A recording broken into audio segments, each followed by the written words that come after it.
Hello and welcome to the Career Booster podcast.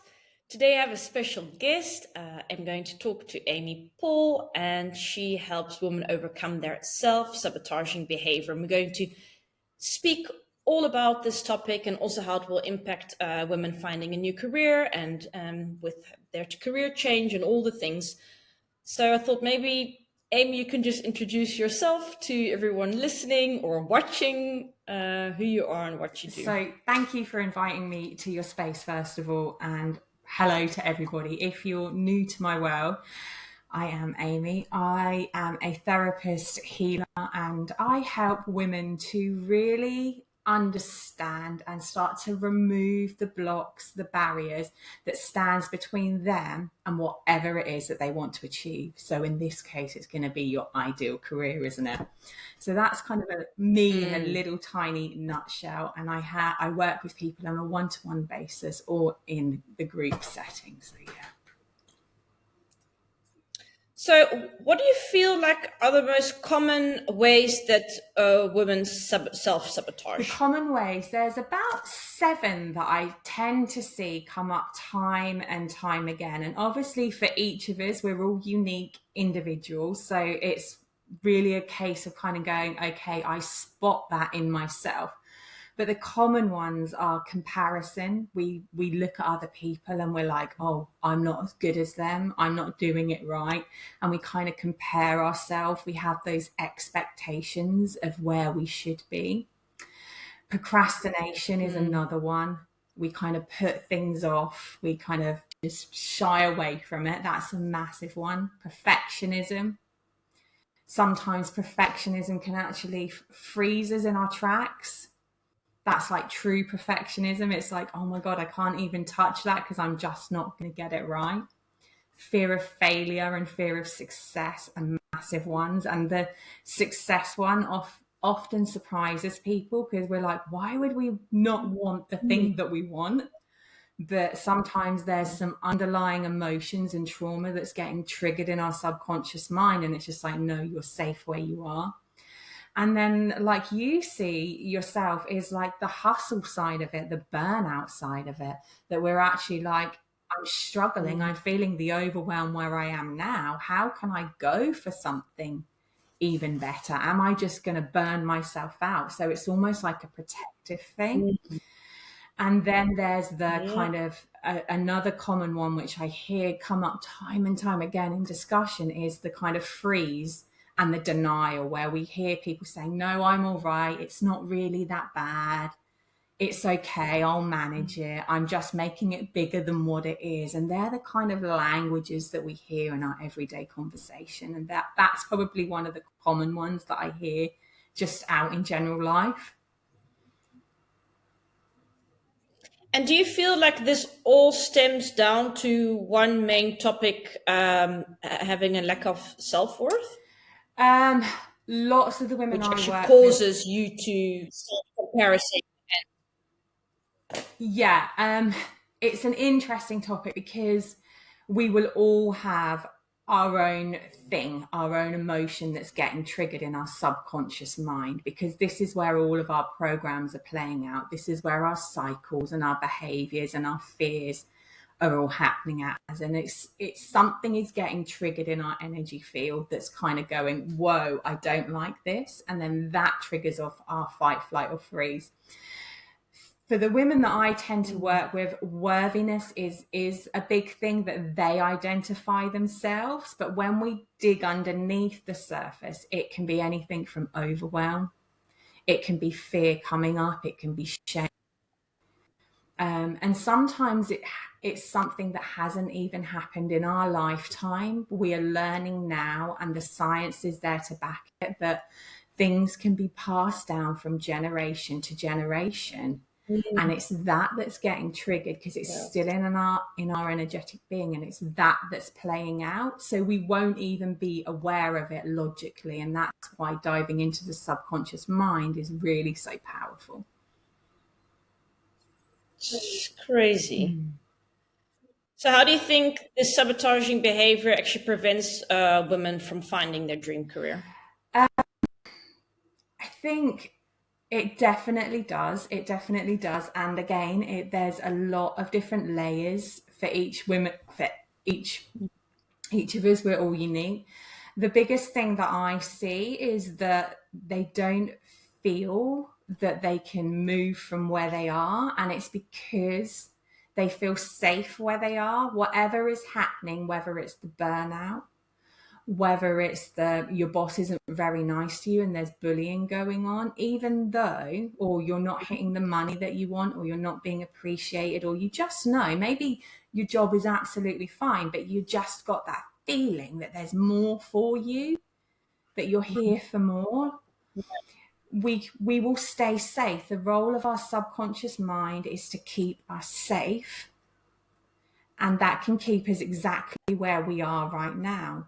And it's done a good job because you are safe and you are still alive, but it's something that's evolved for us as a species, and it was there in the time when dinosaurs were out and chasing us, and it kept us really safe. But today it's still getting triggered, and it's getting triggered, I think, almost more because we're getting things bombarded at us a lot more than we ever had via Mm, social media and all sure. the demands that are on us as women now. And all the comparing and everything. So yeah, that's probably the reason, yeah, that they really stay stuck. They want something else, but the fear of getting out of their comfort zone, the fear of change, the fear of failure, the fear, all those things is like, yo, then let me just rather stay unhappy in my comfort zone than happy outside of my comfort zone. Exactly that. Exactly that. And how do you think these women can resolve these hurdles, these obstacles that they see on the road, this self-sabotaging behavior? Yeah. What can they do?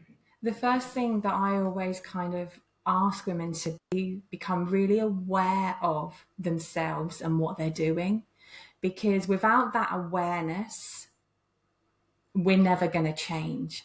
We're never going to identify that we even want anything more from ourselves, especially if we're in that flight, or freeze. Sometimes we can create a disconnect between ourselves and our actual desires and what we want.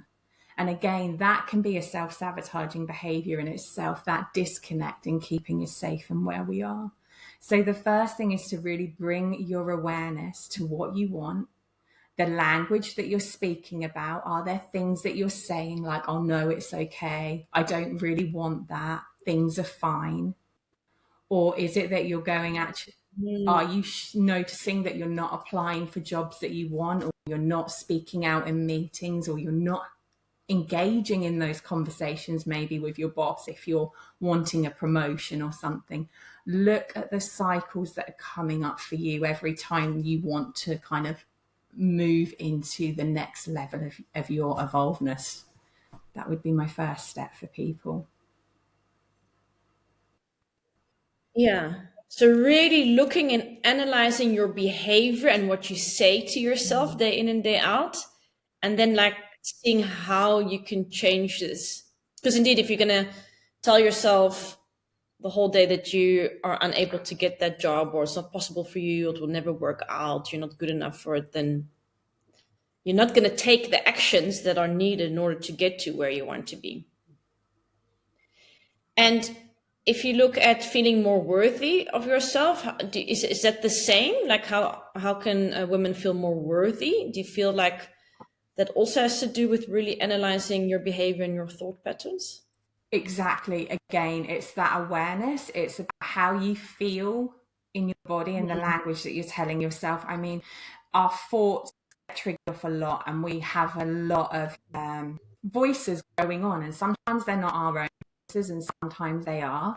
And it's just bringing your awareness to the language and the sayings and the kind of things that are coming up in your own mind day in and day out, because we can tell ourselves we're not worthy of things. We can say that we're good and not good enough. We can say that that's okay for them, and just really, really, really kind of analyze the things that we are saying, and then look at our behavior and the things that we are doing. Is it that when a new job comes up, I think, oh, I'd like that. Is it that we always do a certain thing? Is it that we leave it until the deadline, until we're there frantically filling out the application forms? Is it that we tell ourselves that we don't have the time to start creating that side hustle that we want for ourselves? Is it that we're telling ourselves, oh, I don't have the money yet, we're spending money on Starbucks or whatever it is every day? And it's actually, well, you do have the money, you're just choosing to spend it in other areas. There's so many ways that we do it. And it is just like looking at it, because if you're spending stuff, you're almost saying, well, I'm not worthy of investing in the thing that I really want, so I'm gonna spend the money over that side. And it's just funny little things like that we can start to really notice about our behaviors. It's interesting because I was speaking to my coach yesterday, and it was about that I said I always feel like I never have enough time. And then he's like, yeah, but you're really sabotaging yourself, because what did you, for example, do today? And I was like, yeah, doing all irrelevant things around the house and stuff. And he's like, make your priorities. Like, what is your goal? Like, what do you really want? Make that your first priority. Make sure that is done. And when that is done, then whatever time you have left over, do whatever you want. It doesn't matter. But make time for the things you really want to get done, that are going to get you to your goal. And I thought, oh, that's actually a very interesting way of looking at it now. So now I'm really planning my day very differently, according to what is the end goal, and not little things that can wait. Yeah. Yeah. So in that sense, I was also sabotaging myself. Yeah, no, I was sabotaging myself at the beginning of the week as well. I needed to get some content written for kind of LinkedIn, and I was just like, everything else was more interesting than doing that. And a friend texted me and I just messaged her back, and I was laughing. I said, I'm in self-sabotaging at its finest mode at the moment. But now when I see things like that happening, I run towards it and I almost laugh about it, like I did with my friend, because I'm like, it's a time for expansion. I'm learning more about myself. And like you found, you can then prioritize and change the way that you do things so that you're less likely to go back in those cycles that are standing between you and what you want. And I think, like, for me also, what is a very big thing is like the mobile phone, and that's what he also said. That phone shouldn't even be near you when you're working, because it's such a distraction. He says it's not even in this room. My phone is outside my office. I don't look at it. So it's all these little things. So sometimes we might think, oh, but I don't sabotage myself anymore. I've dealt with that. But then when you start thinking, maybe I am still doing it. Yeah. And that's actually my next question for you. Like, because of course I'm sure you became a coach in this for a reason. So maybe you also have a past with sabotaging yourself or not feeling worthy. And I'm quite curious, like, how you dealt with that or overcame with that yourself. Yes. I think I've always, from a very young age, been into the mind and kind of helping people reach their full potential. That's definitely always been my calling and my career path, because I've kind of started out working alongside people one-to-one, and then went into uni and kind of did the mind stuff, and then obviously stepped into the coaching world. So that was my transition from kind of being employed to the business world. But yeah, I definitely have had my feelings of not feeling worthy enough on my journey, be it in business more so.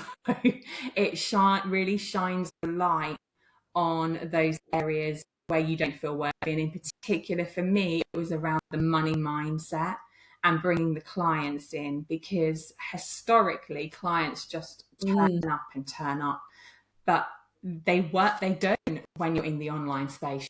Go out there, you've got to put yourself out there. And that was so alien for me.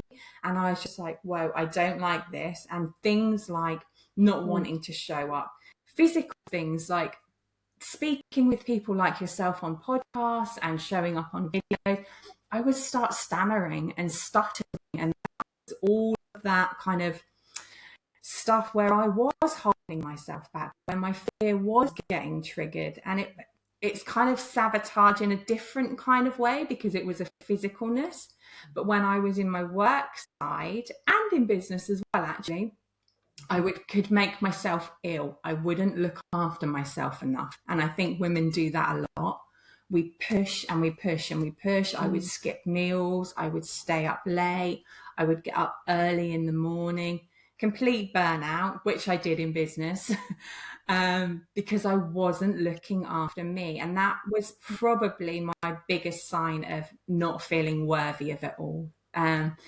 And it really made me look at my life. It really made me look at the business that I was creating and the way I went about with business and was doing business, so that I could then create a business that supported me, my own unique health needs, my own unique kind of family life, because I home educate. So it needed to work around that didn't have me staying up late at night, that kind of brought the sales in a way that was relaxed and calm and didn't trigger off my central nervous system, but in a way also where I was not working all of the hours. So it really made me think about it, and lots of worthy things came up. It's like, can I charge those prices? Can I really work this little and bring in the money? Am I worthy of that? Like you said about the time, I would be on my phone and kind of like distract myself there. And yeah, lots of worth issues there. Yeah, so again, it's all about really being aware of it and then just changing the behavior Yes. step by step, like tiny little things, like going to bed earlier, taking breaks, eating healthier, um, setting priorities for what you have to do during the day, all those kind of Yeah, things. all of those kind of things. And then looking at my own programming and my own belief systems around that, in particular, the kind of like how much you can charge, how many hours you want to work, all of those things, and looking at and clearing out the vessels so that they were less likely to get triggered, so that I could move smoothly along that path. Yeah, that's really beautiful that you made that change and that you've transitioned so much in your life.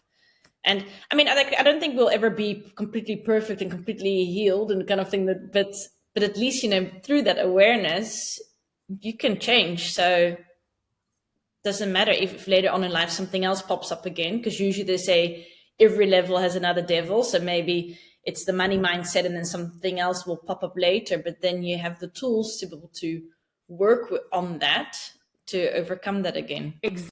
That it's definitely the awareness, because we'll find that we'll get kind of one side going okay, and then we'll find our relationships might be lacking in some way. So again, once, like you said, once you've got the tools and the awareness there, then you're going to step in and resolve that a lot faster than you originally did. So yeah. And one of my last questions, like, why do you think it's important for women or men, but in my case, women, to really just do what they really love to do and just to, you know, reach their highest potential, like get the most out of their career? So many women, they know it's important, but then they just don't really, they stay stuck. They just do anything. They just, you know, they don't go for what they really want. And I think it's really important to do what you love, because yeah, life is just so short. And I feel like it also causes a ripple effect on the rest of your life, you know. So if you're unhappy in your job, chances are high you're going to be snappy at your husband, or don't feel like playing with your kids or seeing your friends. So, you know, you're more at work than you are at home. So therefore, I think it's really important to go on that journey on self-discovery and see what is it that I really want. And what I see with my clients a lot is that they have gotten into jobs because their parents were doing that, or their friends were doing it, or they just rolled into something, but they're very like trying to please others, fit in society. Yeah. So my last question actually was I was just really curious about what you said, that a lot of women are actually fear success, that like they sabotage themselves like that. I just thought it was just something so funny and crazy it absolutely because does you think seem you crazy. have to be And successful. women are like, no, why would I stop myself from having the success that I desire or crave? Or that's something that I would never do. But then when it comes to taking the action, when we actually dive into what it is that they want, they realize that it is. And the reasons, again, it can be very, very different for lots of different people. But the biggest thing that I see is that it's all to do with the beliefs and stories that come up for people. We are taught as a culture of society that, especially for women, is that we have to sacrifice something, either ourselves, our relationships.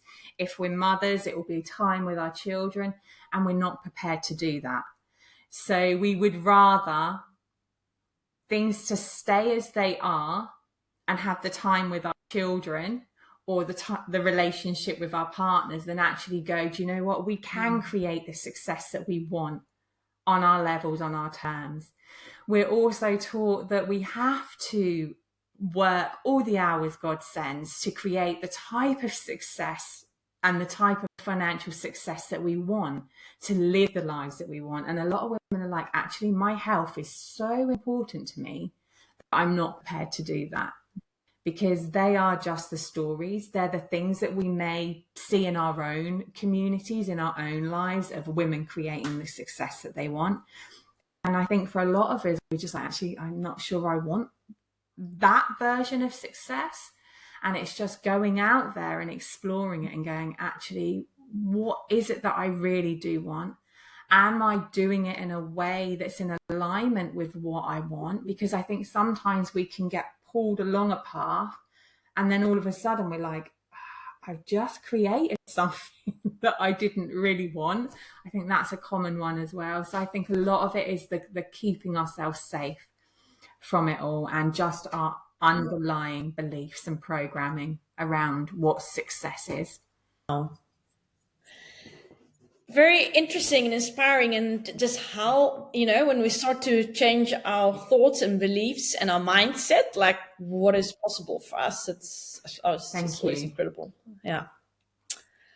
Thank you so much for being here today, and thanks everyone for listening, and till next time.